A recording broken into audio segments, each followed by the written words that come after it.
మాట తప్పని మడమ తిప్పని జననేత ఎమ్మెల్యే యశస్విని రెడ్డి గారు నియోజకవర్గ ప్రజలకు ఇచ్చిన మరో హామీని నిలబెట్టుకున్నారు. 2 నెలల వ్యవధిలోనే తొర్రూరు పట్టణాభివృద్ధి కోసం 10 కోట్ల రూపాయల నిధులు సాధించారు. ఈ ప్రత్యేక నిధులతో పట్టణంలో అసంపూర్తిగా ఉన్న సీసీ రోడ్లు, డ్రైనేజీ వ్యవస్థల పునరుద్ధరణతో పాటు మౌలిక సదుపాయాలు కల్పించనున్నారు.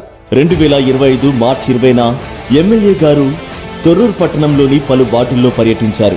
పట్టణంలో అసంపూర్తిగా ఉన్న సీసీ రోడ్లు, డ్రైనేజీ వ్యవస్థల వల్ల ప్రజలు ఎదుర్కొంటున్న ఇబ్బందులను గమనించారు. వెంటనే సమస్యలు పరిష్కరించేందుకు చర్యలు తీసుకుంటానని నాడు పట్టణ ప్రజలకు హామీ ఇచ్చారు. ఇలా ఇచ్చిన మాటకు కట్టుబడి పలుమార్లు సమస్యలను ప్రభుత్వం దృష్టికి తీసుకువెళ్లారు.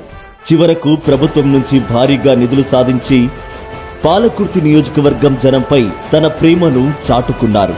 ఇచ్చిన మాట నెరవేర్చుకున్నారంటూ ప్రజలు హర్షం వ్యక్తం చేస్తున్నారు.